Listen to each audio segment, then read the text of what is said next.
ಶ್ರೀ ಗುರು ರಾಘವೇಂದ್ರಾಯ ನಮಃ. ಎಲ್ಲರಿಗೂ ನಮಸ್ಕಾರಗಳನ್ನ ತಿಳಿಸ್ತಾ, ನಾಳೆ ಶ್ರಾವಣ ಮಾಸದ 2ನೇ ಗುರುವಾರ ಬರ್ತಿದೆ. ಗುರುಗಳ ಸೇವೆಯೊಂದಿಗೆ ಈ ಒಂದು ಅನುಭವನ ಕೇಳಿ ನಿಜವಾಗ್ಲೂ ಈ ರೀತಿಯಲ್ಲ ರಾಘವೇಂದ್ರ ಸ್ವಾಮಿಯವರು ಭಕ್ತರಿಗೆ ದರ್ಶನನ ಕೊಡ್ತಾರ. ಅದು ಚಿಕನ್ ಕಬಾಬ್ ತಿನ್ನುವಂತಹ ಕವರ್ ಒಳಗಡೆ ಅದು ಹೇಗೆ ಆಯಿತು, ದರ್ಶನ ಯಾರಿಗಾಯಿತು ಅನ್ನೋದನ್ನ ಈ ವಿಡಿಯೋ ಮುಖಾಂತರ ತಿಳಿಸೋದ್ರ ಜೊತೆಗೆ ನನಗೂ ಆದ ಒಂದು ಅನುಭವನ ಈ ವಿಡಿಯೋ ಮುಖಾಂತರ ತಿಳಿಸ್ತೀನಿ. ಅನುಭವಗಳನ್ನ ನೀವೆಷ್ಟು ಕೇಳ್ತಿರೋ ಅಷ್ಟು ರಾಘವೇಂದ್ರ ಸ್ವಾಮಿಯವರಿಗೆ ಕನೆಕ್ಟ್ ಆಗ್ತೀರಾ. ಹಾಗೆ ನಿಮಗೂ ಕೂಡ ಅನುಭವಗಳು ಆಗುತ್ತೆ. ನಿಮ್ಗಾಗೋ ಅನುಭವಗಳನ್ನು ಕೂಡ ನೀವು ಕೂಡ ಗುರ್ತಿಡಿತೀರ. ಒಂದೊಂದ್ಸಲ ಎಷ್ಟೋ ಜನಕ್ಕೆ ಅನುಭವ ಮಾಡಿರ್ತಾರೆ ರಾಘವೇಂದ್ರ ಸ್ವಾಮಿಯವರು, ಆದರೂ ಕೂಡ ಅದು ಅವ್ರ ಗಮನಕ್ಕೆ ಬರಲ್ಲ. ಎಷ್ಟೋ ತಿಂಗಳು ಅಥವಾ ಎಷ್ಟೋ ದಿನಗಳಾದ್ಮೇಲೆ ನನಗೆ ಇವತ್ತು ಹೀಗಾಗಿತ್ತಲ್ವಾ, ಅದು ರಾಯರೇ ಮಾಡಿದ್ದಲ್ವಾ ಅಂತ ಕೆಲವರು ನೆನ್ಪು ಮಾಡ್ಕೊಳ್ತಾರೆ. ನಾನಿವಾಗ ಹೇಳಕೊಟ್ಟಿರುವಂತಹ ಅನುಭವ ಏನಂತ ಅಂದರೆ, ನನಗೆ ಒಬ್ಬರು ಇತ್ತೀಚೆಗೆ ಉಂಗುರಗಳು ಕಾಣಿಸ್ತಿಲ್ಲ ಅಂತ ತುಂಬ ಬೇಜಾರು ಮಾಡ್ಕೊಂಡಿದ್ರು. ಅದಾದಮೇಲೆ ನಾನು ಅವ್ರಿಗೆ ನನ್ನ ಕಡೆಯಿಂದ ರಾಘವೇಂದ್ರ ಸ್ವಾಮಿಯವರು ನನಗೆ ಯಾವ ರೀತಿ ಒಂದು ಸಮಾಧಾನ ಮಾಡಿಸುವಂಥ ಶಕ್ತಿ ಕೊಟ್ಟಿದ್ರು, ಹಾಗೆ ಸಮಾಧಾನ ಮಾಡಿದ್ದೆ. ಅದಾದಮೇಲೆ ಅವರು ಉಂಗುರಗಳು ಕೂಡ ಸಿಕ್ತು. ಅವ್ರದ್ದೇ ಒಂದು ಟಾಪಿಕ್ ಬಗ್ಗೆ ನಾನು ವಿಡಿಯೋ ಕೂಡ ಮಾಡಿ ಹಾಕ್ತೆ. 4 ಉಂಗುರಗಳು ಕಳೆದೋಗಿ ಮತ್ತೆ 4 ಕೂಡ ಸಿಕ್ಕಿದೆ. ಅವ್ರಿಗೆ ಇನ್ನೂ ಒಂದು ರೀತಿ ಮನೇಲಿ ಎಲ್ಲರೂ ಬೈತಿದ್ರಂತೆ, ನೀನೆಷ್ಟು ಪೂಜೆ ಮಾಡಿದ್ರೇನು ಹೀಗಾಯ್ತು ಹಾಗಾಯ್ತು ಅಂತ. ಆದರೆ ಉಂಗುರಗಳು ಸಿಕ್ಕಿದ್ಮೇಲೆ ಇನ್ನೂ ರಾಯರಂದರೆ ಅವ್ರಿಗೆ ಅಪಾರವಾದ ಪ್ರೀತಿ ಭಕ್ತಿ ಅನ್ನೋದು ಉಂಟಾಯ್ತಂತೆ. ಅವರು ಇತ್ತೀಚೆಗೆ ಅಂದರೆ ನನಗೆ ಇವತ್ತು ಬೆಳಿಗ್ಗೆ ಕಂಪ್ಲೀಟ್ ಆಗಿ ವಿಚಾರನ ತಿಳಿಸಿದ್ರು. ನಿನ್ನೆ ರಾತ್ರಿ ಹೇಳಿದ್ರು, ಅಕ್ಕ ನಂದೊಂದು ಅನುಭವ ಇದೆ, ಈ ರೀತಿ ನಾನು ಚಿಕನ್ ಕಬಾಬ್ ತಿನ್ನುವಾಗ ರಾಘವೇಂದ್ರ ಸ್ವಾಮಿಯವರ ದರ್ಶನ ಆಯಿತು ಅಂತ ಹೇಳಿದ್ರು. ನನಗೂ ಕೂಡ ಚಿಕನ್ ಕಬಾಬ್ ಅಂದರೆ ಅದು ನಾನ್ ವೆಜ್, ಅದರೊಳಗಡೆ ಹೆಂಗೆ ರಾಘವೇಂದ್ರ ಸ್ವಾಮಿಯವ್ರ ದರ್ಶನ ಆಗೋದಕ್ಕೆ ಸಾಧ್ಯ? ಆಯಿತು, ನಿಮ್ಮ ಅನುಭವನ ನನಗೆ ವಾಯ್ಸ್ ನೋಟ್ ಆರ್ ಮೆಸೇಜಲ್ಲಿ ಕಳಿಸಿ, ನಾಳೆ ನಾನು ರಾಯರ ಭಕ್ತರಿಗೆ ಕೆಲವ್ರಿಗೆ ತಿಳಿಸುವಂಥ ಒಂದು ಪ್ರಯತ್ನನ ಮಾಡ್ತೀನಿ ಅಂತ ಹೇಳಿದೆ. ಪಾಪ ಅವರು ರಾತ್ರಿನೇ ನನಗೆ ಮೆಸೇಜ್ ಹಾಕಿದ್ರು ಇನ್ಸ್ಟಾಗ್ರಾಮಲ್ಲಿ. ನಾನು ಬೆಳಿಗ್ಗೆ ಎದ್ದು ನೋಡಿದೆ. ಅದಾದಮೇಲೆ ಒಂದು ಸ್ವಲ್ಪ ನನಗೆ ಡೌಟ್ ಇತ್ತು. ಅವ್ರ ಹತ್ರ ಕೇಳಿದಾಗ ಅವರು ನನಗೆ ತಿಳಿಸಿದ್ರು, ಹೀಗೆ ಅಕ್ಕ ನನಗೆ ರಾಯರು ದರ್ಶನ ಕೊಟ್ಟರು ಅಂತ. ನಾನು ಎಷ್ಟು ಶಾಕ್ ಆದೆ ಅಂತ ಅಂದರೆ, ನಿಜವಾಗ್ಲೂ ರಾಯರು ಅಯ್ಯಪ್ಪ ಅವ್ರ ಭಕ್ತರ ಮೇಲೆ ಎಷ್ಟು ಪ್ರೀತಿನ ತೋರಿಸ್ತಾರೆ ಅಂದರೆ, ನಾವು ನಿಜವಾಗ್ಲೂ ಅವ್ರನ್ನ ನಂಬಿದ್ರೆ, ಅವ್ರ ಮೇಲೆ ಅಪಾರವಾದ ಒಂದು ಪ್ರೀತಿನ ಬೆಳೆಸ್ಕೊಂಡ್ರೆ ಹೀಗೆಲ್ಲ ದರ್ಶನ ಕೊಡ್ತಾರ, ಅದು ಕೇಳ್ಕೊಂಡು ಕೂಡಲೇ ಅಂತ ಅನಿಸುತ್ತೆ. ಏನಂತ ಅಂದರೆ, ಅವರು ಮೊನ್ನೆ ಎಲ್ಲೋ ಹೊರಗಡೆ ಸಿಟಿಗೆ ಹೋಗಿದ್ರಂತೆ. ಅವರು ಮತ್ತು ಅವ್ರ ಮನೆಯವರು ಹೋಗಿದ್ದಾಗ ಕಾರಲ್ಲಿ ಹೋಗಿದ್ರಂತೆ. ಸಿಟಿಯಿಂದ ಯಾವುದೋ ಒಂದು ಪ್ಲೇಸ್ಗೆ ಹೋಗಬೇಕಿತ್ತಂತೆ, ಅಲ್ಲಿಗೂ ಕೂಡ ಹೋದ್ರಂತೆ. ಹೋದಾಗ ಅವ್ರ ಮನೆಯವ್ರು ಹೇಳಿದ್ರಂತೆ, ನೀನು ಕಾರ್ ಒಳಗಡೆನೆ ಕೂತಿರು, ನಂಗೆ ಸ್ವಲ್ಪ ಕೆಲಸ ಇದೆ ಮುಗಿಸ್ಕೊಂಡು ಬರ್ತೀನಿ ಅಂತ. ಇವರು ನನಗೆ ಯಾರು ಒಂದು ಅನುಭವನ ತಿಳಿಸಿ ಅಕ್ಕ ಅಂತ ಹೇಳಿದ್ದಾರೆ. ಸ್ಕ್ರೀನ್ಶಾಟ್ ಹಾಕ್ತೀನಿ ಅವರು ಹಾಕಿರುವಂತಹ ಮೆಸೇಜಸ್ಸಲ್ಲಿ ಏನು ಅವ್ರ ಅನುಭವ ತಿಳಿಸಿದ್ದಾರೆ ಅದನ್ನು ಕೊನೆಯಲ್ಲಿ. ಅವರು ಫೋನ್ ತೊಗೊಂಡು ಹೋಗಿರ್ಲಿಲ್ವಂತೆ, ಮನೇಲೇ ಇಟ್ಟೋಗಿದ್ರಂತೆ ಫೋನು. ಅವ್ರಿಗೊಂದು ಅಭ್ಯಾಸ, ಯಾವಾಗಲೂ ರಾಯರ ಹಾಡನ್ನ ಹೇಳ್ತಾನೆ ಇರ್ತಾರಂತೆ. ಹಾಗೆ ರಾಯರ ಹಾಡನ್ನ ಹೇಳ್ತಾ ಅವ್ರಿಗೆ ಆ ಹಾಡನ್ನ ಹೇಳುವಾಗ ಅಳು ಕೂಡ ಬರುತ್ತಂತೆ. ಸೊ ಹೇಳ್ತಾ ಇದ್ರಂತೆ ರಾಯರ ಹಾಡು ಹೇಳ್ತಾ ಅಳು ಕೂಡ ಬರ್ತಿತ್ತಂತೆ ಅವ್ರಿಗೆ ಖುಷಿಗೆ. ಅದಾದಮೇಲೆ ಅವ್ರಿಗೆ ಮನಸ್ಸಲ್ಲಿ ಅನ್ನಿಸ್ತಂತೆ, ಸ್ವಾಮಿ ನಾನು ನಿಮ್ಮನ್ನು ನೋಡಬೇಕು, ಈ ಕ್ಷಣದಲ್ಲೇ ರಾಯರೇ ನಾನು ನಿಮ್ಮನ್ನು ನೋಡಬೇಕು ಅಂತ ಹೇಳಿ ತುಂಬ ಅಂದ್ಕೊಂಡ್ರಂತೆ. ಮನಸ್ಸಲ್ಲಿ ಅಂದ್ಕೊಳ್ಳೋದ್ರ ಜೊತೆಗೆ ಕಿಟಕಿಲೆಲ್ಲ ಸುತ್ತ ನೋಡಿದ್ರಂತೆ. ಅವರು ಎಲ್ಲಿ ಗಾಡಿನ ಪಾರ್ಕ್ ಮಾಡಿದ್ರು ಅಲ್ಲೆಲ್ಲೂ ಕೂಡ ರಾಯರ ದರ್ಶನ ಆಗಲಿಲ್ವಂತೆ. ಸರಿ, ಇವರು ಫೋನು ಕೂಡ ತೊಗೊಂಡು ಹೋಗಿಲ್ಲ, ಮತ್ತು ರಾಯರನ್ನ ಕೂಡ ನೋಡಬೇಕು ಅಂತ ಅನ್ನಿಸ್ತಿದೆ, ಎಲ್ಲೂ ಕೂಡ ರಾಯರು ಕಾಣಿಸ್ತಿಲ್ಲ. ಒಂಥರ ಬೇಜಾರಾಗ್ತಿತ್ತಂತೆ. ಎಷ್ಟೊತ್ತಿಗೆ ನಮ್ಮ ಮನೆಯವ್ರು ಬರ್ತಾರೆ ಅಂತ ಅಂದ್ಕೊಳ್ಳೋಷ್ಟ್ರೊಳಗಡೆ ಅವ್ರ ಮನೆಯವರು ಅವ್ರಿಗೆ ಅಂತ ಹೇಳಿ ಚಿಕನ್ ಕಬಾಬ್ನ ತೊಗೊಂಡು ಬಂದ್ರಂತೆ. ಸರಿ, ಇವರು ಚಿಕನ್ ಕಬಾಬ್ನ ತಂದುಕೊಟ್ರಲ್ಲ, ತಿನ್ನೋಣ ಅಂತ ಹೇಳಿ ತಿಂತಾ ಇರಬೇಕಾದ್ರೆ ಪೇಪರ್ ಓಪನ್ ಮಾಡಿದ್ರಂತೆ. ಆ ಚಿಕನ್ ಕಬಾಬ್ ತಂದಿದ್ರಲ್ಲ ಪೇಪರು, ಆ ಪೇಪರ್ ಕೆಳಗಡೆ ರಾಘವೇಂದ್ರ ಸ್ವಾಮಿಯವರ ದರ್ಶನ ಆಯ್ತಂತೆ. ಎಂಥ ಮಿರಾಕಲ್ ಅಂದರೆ, ನನಗಂತೂ ಯಪ್ಪ ಎಂಥ ಭಕ್ತರು ಇರ್ಬೋದು ಇವರು ಅಂತ ಅನ್ನಿಸ್ಬಿಡ್ತು ಇದನ್ನು ಕೇಳಿ. ಯಾಕಂತ ಅಂದರೆ, ಸಾಮಾನ್ಯವಾಗಿ ನಾವು ರಾಯರನ್ನ ಕೂತ್ ಕಡೆ ನೋಡಬೇಕು ಅಂತ ಅಂದ್ಕೊಂಡ ತಕ್ಷಣ ರಾಯರ ದರ್ಶನ ಸಿಗೋದಕ್ಕೆ ಸಾಧ್ಯನಾ? ಬಸ್ಸಲ್ಲಿ ಹೋಗುವಾಗ ಕೆಲವು ಅಂಗಡಿಗಳಲ್ಲಿ ಅಥವಾ ಗಾಡಿ ಮೇಲೆ ಕಾರ್ ಮೇಲೆಲ್ಲ ಹಾಕಿರ್ತಾರೆ. ಆದರೆ ಇವರಿರೋದು ಒಂದು ಸಿಟಿಯಿಂದ ದೂರದಲ್ಲಿರುವಂಥ ಒಂದು ಪ್ಲೇಸಲ್ಲಿ. ಅಲ್ಲಿ ಕಿಟಕಿ ತೆಗೆದು ಓಪನ್ ಮಾಡಿದ್ರು ಕೂಡ ಎಲ್ಲಂದರೆ ಎಲ್ಲೂ ಕಾಣಲಿಲ್ವಂತೆ. ಆದರೂ ಅವ್ರ ಮನಸ್ಸಲ್ಲಿ ನಾನು ಸ್ವಾಮಿ ನಿಮ್ಮನ್ನು ನೋಡಬೇಕು ಅಂತ ಅಂದ್ಕೊಳ್ತಿದ್ರಂತೆ. ರಾಯರೇ ನಾನು ನಿಮ್ಮನ್ನು ನೋಡಬೇಕು ಅಂತ ಹೇಳಿ ಸಾಂಗ್ ಹೇಳ್ತಾ ನೋಡಿದ್ರೆ ಅಷ್ಟರೊಳಗಡೆ ಅವರ ಯಜಮಾನರು ತಂದುಕೊಟ್ಟಂತಹ ಚಿಕನ್ ಕಬಾಬ್ ಆ ಪೀಸ್ದು ಕವರಲ್ಲಿ ರಾಘವೇಂದ್ರ ಸ್ವಾಮಿಯವರು ಇದ್ರಂತೆ. ಸರಿ, ನನಗವರು ಹೆಂಗೆ ಕಳಿಸಿದ್ರು ಮೆಸೇಜು ಅಂದರೆ, ಅಕ್ಕ ನನಗೆ ರಾಯರ ದರ್ಶನ ಚಿಕನ್ ಕಬಾಬಲ್ಲಿ ಆಯಿತು ಅಂತ. ನಾನು ಚಿಕನ್ ಕಬಾಬಲ್ಲಿ ಆಯ್ತಾ, ಬೆಳಿಗ್ಗೆ ನೋಡಿಬಿಟ್ಟು ಇದೇನು ಇವರು ಚಿಕನ್ ಕಬಾಬ್ ಒಳಗಡೆನೇ ಆಯಿತಾ, ಚಿಕನ್ ಕಬಾಬ್ ಏನು ಶೇಪ್ ಇರುತ್ತೆ ಅದರಲ್ಲೇ ರಾಯರ್ ಕಂಡುಬಿಟ್ರ.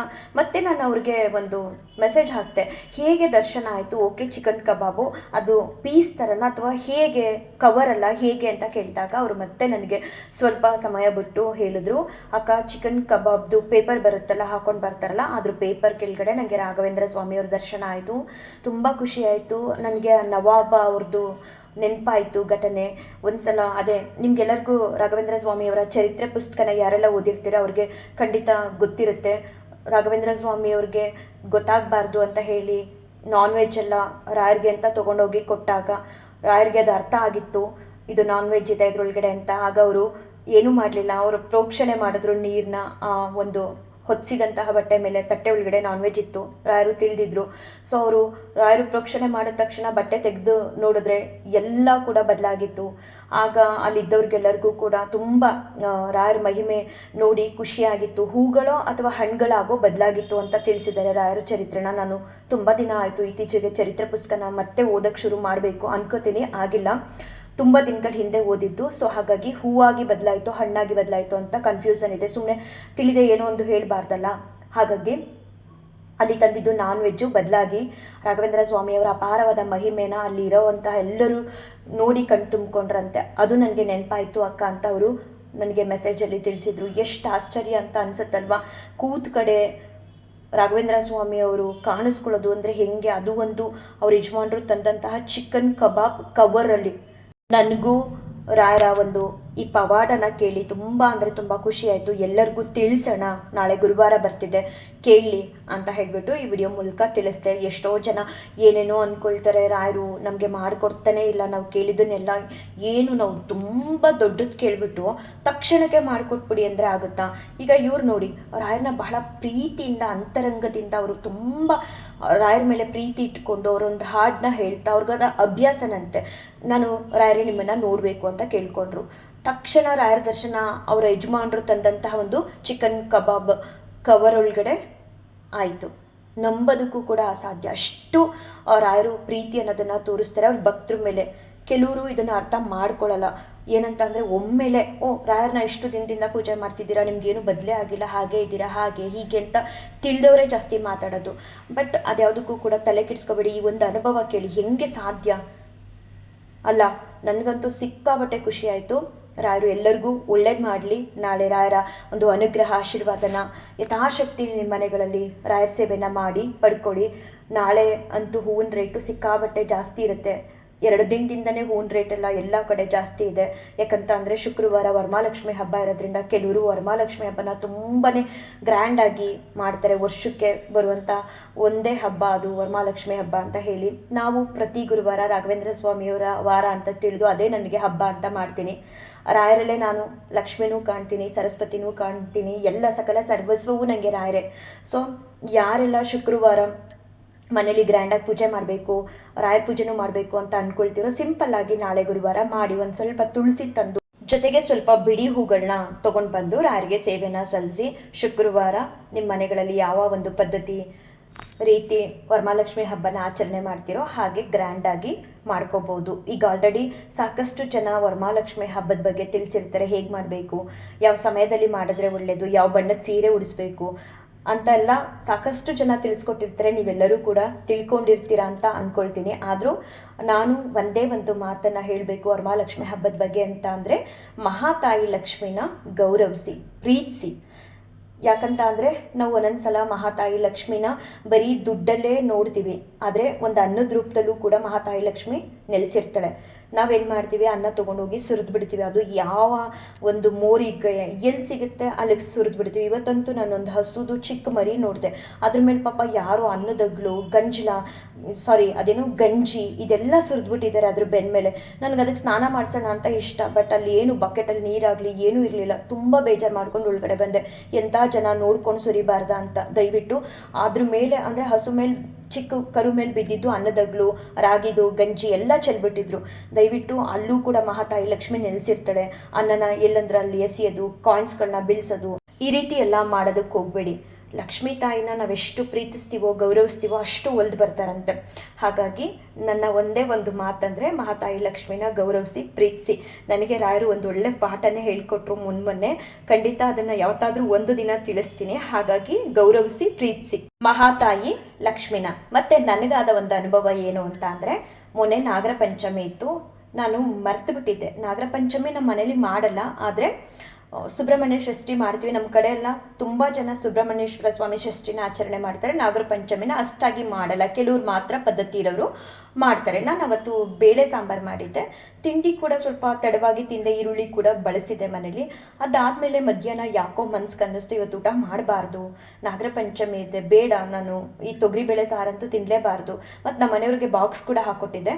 ಅವ್ರಿಗೂ ಕೂಡ ನಾನು ಫೋನ್ ಮಾಡಿ ಹೇಳಿದೆ, ದಯವಿಟ್ಟು ತೊಗರಿಬೇಳೆ ಸಾರನ್ನ ತಿನ್ನಬೇಡಿ, ಇವತ್ತು ನಾಗರ ಪಂಚಮಿ ಇದೆ, ಬೇರೆ ಏನಾದರೂ ಮೊಸರು ಕೊಟ್ಟಿದ್ದೀನಲ್ಲ ಅದನ್ನು ಹಾಕ್ಕೊಂಡು ಊಟ ಮಾಡಿ ಬನ್ನಿ ಅಂತ ತಿಳಿಸ್ದೆ. ಆಮೇಲೆ ಸಂಜೆ ಆಯಿತು, ಸ್ವಲ್ಪ ಏನೇನೋ ಕೆಲಸ ಇತ್ತು ಮನೇಲಿ, ಎಲ್ಲ ಮುಗಿಸ್ಕೊಂಡು ಸಂಜೆ ಕೂಡ ರಾಯರಿಗೆ ಸೇವೆನ ಸಲ್ಲಿಸಿದೆ. ಸುಬ್ರಹ್ಮಣ್ಯೇಶ್ವರ ಸ್ತೋತ್ರ ಎಲ್ಲ ಹೇಳ್ಕೊಂಡೆ, ಹಾಡುಗಳೆಲ್ಲ ಕೇಳ್ಕೊಂಡೆ, ಸ್ಕಂದ ಷಷ್ಠಿ ಎಲ್ಲ ಹಾಕಿದ್ದೆ. ಒಂಥರ ಖುಷಿ ಆಯಿತು. ಅದಾದಮೇಲೆ ಇರಪ್ಪ ಸುಬ್ರಹ್ಮಣ್ಯೇಶ್ವರ ಸ್ವಾಮಿ ದೇವಸ್ಥಾನಕ್ಕೆ ಹೋಗಿ ಬಂದುಬಿಡೋಣ ಅಂತ ಹೇಳಿ ನಾನು ನಮ್ಮ ಮನೆಯವರು ಸುಬ್ರಹ್ಮಣ್ಯೇಶ್ವರ ಸ್ವಾಮಿ ದೇವಸ್ಥಾನಕ್ಕೆ ಹೊರಡೋಣ ಅನ್ನೋಷ್ಟರಲ್ಲಿ ರಾಯರು ನನಗೊಂದು ಮಾತು ಹೇಳಿದ್ರು. ಎಷ್ಟು ಖುಷಿ ಆಗುತ್ತೆ ಅಂದರೆ, ನನಗೆ ಅಷ್ಟಿಷ್ಟಲ್ಲ, ಆದರೆ ನಾನು ನೆಗ್ಲೆಕ್ಟ್ ಮಾಡಿದೆ. ಏನು ಹೇಳಿದ್ರು ಅಂದರೆ, ನೀನು ಅನ್ನ ಮಾಡಬಾರ್ದು ಅಂತ ಹೇಳಿದ್ರು ಮನೇಲಿ. ನಾನು ಅದನ್ನು ನೆಗ್ಲೆಕ್ಟಾಗಿ ತೊಗೊಂಡೆ. ಮತ್ತೆ ಹೇಳ್ದಂಗೆ ಆಯಿತು ನನಗೆ, ಅನ್ನ ಮಾಡಬೇಡ, ಅಲ್ಲೇ ಪ್ರಸಾದ ಸಿಗುತ್ತೆ, ಹೋಗು ಅಂತ. ನಾನು ಅದನ್ನು ನಂಬಲಿಲ್ಲ. ಮಾಮೂಲಿ ಇನ್ನು ನಾವು ಹೊರಗಡೆ ದೇವಸ್ಥಾನಕ್ಕೆ ಹೋಗಿ ಬಂದಮೇಲೆ ತಡ ಆಗಿಬಿಡುತ್ತೆ ಅನ್ನಕ್ಕೆಲ್ಲ ಇಟ್ಟು ಊಟ ಮಾಡೋದಕ್ಕೆ ಅಂತ ಹೇಳಿ ನಾನೇನು ಮಾಡಿದೆ, ಫಸ್ಟು ರೈಸ್ ಮಾಡಿಬಿಟ್ಟು ಆಮೇಲೆ ಹೊರಗಡೆ ದೇವಸ್ಥಾನಕ್ಕೆ ಅಂತ ಹೋದ್ವಿ. ಹೋಗುವಾಗ ನಾನು ಹೇಳಿದೆ, ಮನೇಲಿ ಮಾಡಿರುವಂತಹ ಸಾರೇನಿದೆ ಅದನ್ನು ಇವತ್ತು ತಿನ್ನಬಾರ್ದು, ಮತ್ತು ಬರೀ ಮೊಸರು ಅನ್ನ ತಿನ್ನೋದಕ್ಕೆ ಆಗಲ್ಲ, ಪುಳಿಯೋಗರೆ ಪ್ಯಾಕೆಟ್ ತೊಗೊಂಬಂದುಬಿಡೋಣ ಬರ್ತಾ, ನಾನು ಒಂದು 5 ನಿಮಿಷದಲ್ಲಿ ನಿಮಗೆ ಪುಳಿಯೋಗರೆ ಮಾಡಿಕೊಡ್ತೀನಿ ಅಂತ ಹೇಳಿದ್ದೆ. ಸರಿ, ಅವರು ಆಯಿತು ಪುಳಿಯೋಗರೆನೇ ಮಾಡಿಕೊಡು ಅಂತ ಹೇಳಿದ್ರು. ಅದೇನೋ ಗೊತ್ತಿಲ್ಲ, ಪುಳಿಯೋಗರೆ ಬಗ್ಗೆ ಮಾತಾಡ್ತಾ ಹೋದ್ವಿ. ದೇವಸ್ಥಾನದ ಎಂಟ್ರೆನ್ಸ್ಗೆ ನಮಸ್ಕಾರ ಮಾಡಿದೆ ಗಣಪತಿ ದೇವರಿಗೆ. ಅದಾದಮೇಲೆ ಒಳಗಡೆ ಹೋದ ತಕ್ಷಣ ಪುಳಿಯೋಗರೆನ ತುಂಬಿಕೊಂಡು ಬಕೆಟಲ್ಲಿ ಈಚೆಗೆ ಪ್ರಸಾದ ಕೊಡೋದಕ್ಕೆ ತಂದರು. ನನಗೆ ನಾನು ನಮ್ಮ ಮನೆಯವ್ರ ಮುಖ ನೋಡಿದೆ, ನಮ್ಮ ಮನೆಯವರು ನನ್ನ ಮುಖ ನೋಡಿದ್ರು. ಅವ್ರಿಗೆ ಗೊತ್ತಿಲ್ಲ ರಾಯರು ಅನ್ನ ಮಾಡಬಾರ್ದು, ಅಲ್ಲಿ ಪ್ರಸಾದ ಸಿಗುತ್ತೆ ಹೋಗು ಅಂತ ಹೇಳಿದ್ದಾರೆ ಅನ್ನೋದು ನಾನು ಹೇಳೇ ಇರಲಿಲ್ಲ. ಆದರೆ ಪುಳಿಯೋಗರೆ ಬಗ್ಗೆ ಮಾತಾಡ್ಕೊಂಡು ಹೋಗಿದ್ವಲ್ಲ, ಮನೆಗೆ ಬಂದು ಪುಳಿಯೋಗರೆ ಮಾಡ್ತೀನಿ ಅಂತ. ಸೊ ಹಾಗಾಗಿ ಅವರು ನನ್ನ ಕಡೆ ನೋಡಿದ್ರು, ನಾನು ಅವ್ರ ಕಡೆ ನೋಡಿದೆ. ಆಮೇಲೆ ತುಂಬ ಚೆನ್ನಾಗಿ ಸುಬ್ರಹ್ಮಣ್ಯೇಶ್ವರ ಸ್ವಾಮಿಯವರ ದರ್ಶನ ಆಯಿತು. ಚೆನ್ನಾಗಿ ನನಗಂತೂ ತುಂಬ ಅಂದರೆ ತುಂಬ ಖುಷಿ ಆಯಿತು. ಅದೇನೋ ಯಾವ ದೇವ್ರ ಮುಂದೆ ಹೋದ್ರೂ ಈಗ ರಾಯರ ಜೊತೆಗೆ ಎಲ್ಲ ದೇವತೆಗಳು ಕೂಡ ಬಹಳ ಇಷ್ಟ ಆಗ್ತಾರೆ, ಅಲ್ಲೇ ನಿಂತುಬಿಡ್ತೀನಿ. ಅದಾದಮೇಲೆ ಮಲ್ಲಿಗೆ ಹೂವು 2 ಬಾರಿ ಕೊಟ್ಟರು. ಮತ್ತು ಪ್ರಸಾದ ತೊಗೊಳಕ್ಕೆ ಅಂತ ಹೊರಗಡೆ ಬಂದ್ವಿ, ಪ್ರಸಾದ ತೊಗೊಂಡ್ವಿ. ಅಲ್ಲಿ ನಮಗೆ ಪುಳಿಯೋಗರೆ ಹೊಟ್ಟೆ ತುಂಬ ಅಷ್ಟು ಕೊಟ್ಟರು. ಒಂದು ಬಾಳೆ ಎಲೆ ಹಾಕಿ ಪುಳಿಯೋಗರೆ ಮತ್ತು ಒಂದು ಸ್ವೀಟ್ ಕೂಡ ಮಾಡಿದರು. ಅದೇನು ಅಂತ ಅದ್ರ ಹೆಸರು ನನಗೆ ಗೊತ್ತಾಗಲಿಲ್ಲ.